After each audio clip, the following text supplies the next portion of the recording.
Hi guys, and welcome to my channel. My name is Erica and you are at the Lopsided Crafter. Grab yourself something to drink, sit back for a spell, and let's talk about all of our yarny goodness and creations.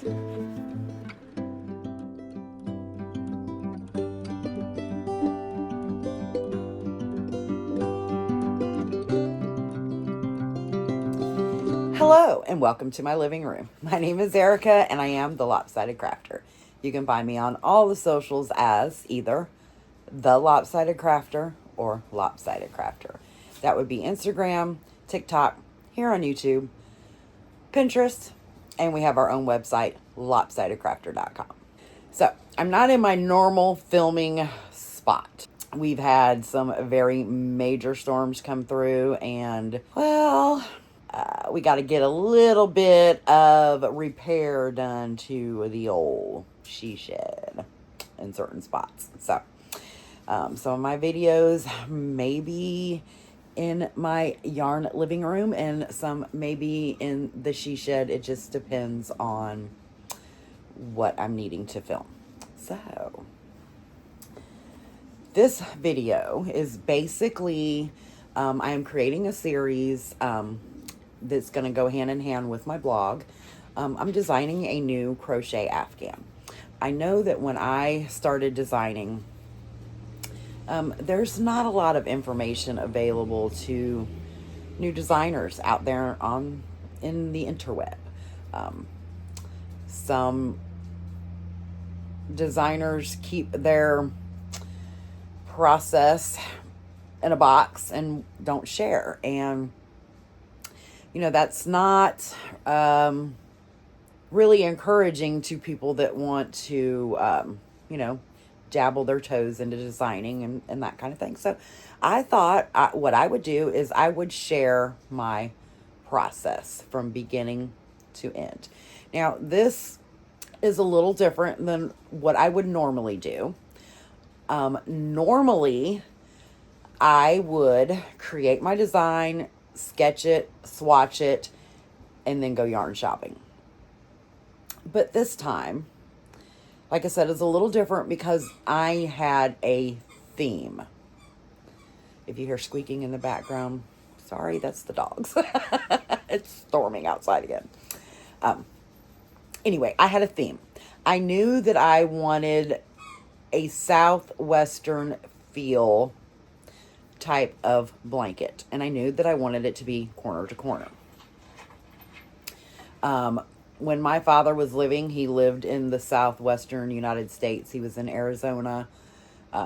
He was a truck driver. He had turquoise rings and the red stoned rings, and I just always loved the look of it. So what I did this time was that I actually went to the store first and purchased the yarn. I went down the yarn aisle. I went to Joann's. I decided to use Red Heart Super Saver for this blanket simply because of the color choices. Red Heart has an abundance of colors, and I wanted it to be something to where if it goes where I'm hoping it goes, it'll be easier in the long run. And I'll explain all that later because this is going to be a several part series. So, like I said, I went to Joann's and I actually had colors in mind. So I picked out the colors. I've got burgundy, coffee, Aran, turquoise, gold, carrot. So all of these colors right here spoke southwestern to me. So based on that, I knew that I wanted it to be a corner to corner afghan. So once I decided that, there's some other things that you need to decide. Is it going to be a large afghan? Is it going to be squares? And if it is going to be squares, is it going to be squares that are sewn together, or is it going to be a join as you go type afghan? So those are some things that you need to think about. You need to think about your software. How are you going to design this crochet pattern. Are you going to use Stitch Fiddle? Are you going to use Procreate if you have an iPad that allows you to draw it? Or are you just going to do it by hand on graph paper? What I did was I went to Stitch Fiddle. I created a small graph. I believe it was 18 by 18. So 18 squares across and 18 squares high. And because I already had the colors picked out, I was able to go to the color section and choose the yarn. So I chose Red Heart. I chose the exact colors that I picked. And then I made my design from there. So this is what I have come up with. So this is one square. This is meaning I put a stitch marker showing me that it was the right side. The corner to corner cluster that I decided to use is a chain 5, double crochet 3. And I am using a G hook for this blanket. Now, I know Red Heart is a little stiff, but it does soften up, once it's put in the laundry. So from here, what I need to do is decide if this is going to be sewn together, because they're going to be essentially 4 of these is going to make one panel, if you will. And they're going to line up to where this burgundy color creates a diamond shape in the middle. Okay? But am I going to sew them together, or am I going to do join as you go? For this sample, what I did was on my decrease ends, I actually chained 3 and then slip stitched it instead of doing a slip stitch across like you normally would do when you are decreasing. And the reason for that is if I decide to do this as a join as you go, I'm going to need a space to put those new clusters. So that's something to keep in mind if you are going to do join as you go. As I said, this is just a sample, so it may not be join as you go. But doing one square like this, what you need to do after you have done your square is you need to measure it. You need to measure it width and length. So this is exactly 13 inches by 13 inches. Okay? And then you weigh your yarn. Weigh each skein. And then there's a little mathematical formula that I'm going to share on a separate video, that you figure out exactly how many grams. Well, you can figure out your grams by weighing it, but then this formula allows you to figure out exactly how many yards of yarn that you used based on the gram weight. So like I said, that will be in a separate video. All of this is going to be separate videos. This is just part 1. I wanted to share my design process with you. I want to encourage people to design. Yes, there are a lot of crochet designers and there are a lot of knit designers in this world, but there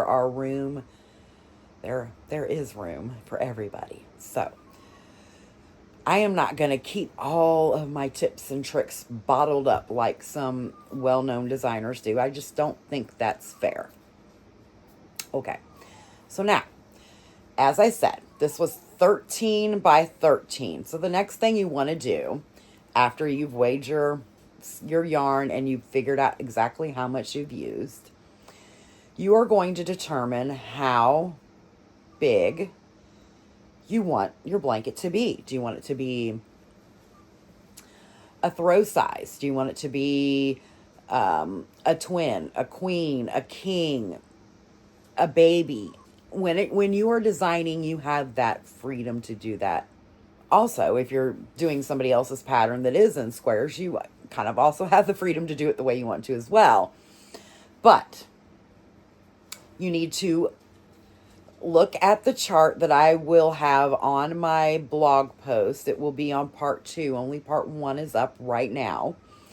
But part 2 will show you dimensions for blankets and how to figure out what formulas you need to use to figure out how many squares you need to make across and up, all that kind of good stuff. I hope, like I said, this is just a quick little video. It's going to be several part series. I'm just walking you through my process and show you everything that I do every step of the way, you know, except for actually physically making the blanket.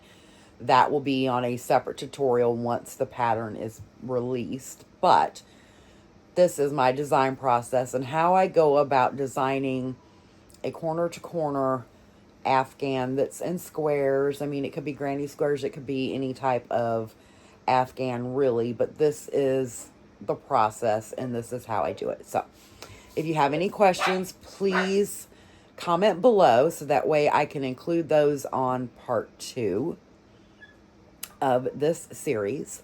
And head on over to the blog post, read what I did for part 1. I showed you all the colors, the actual color names.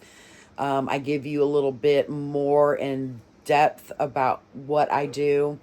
And then part 2 will be the formula of how much yarn I used and how to figure out how many squares I want to make based on the size that I want. Okay? Until next time, guys, happy crafting. Bye.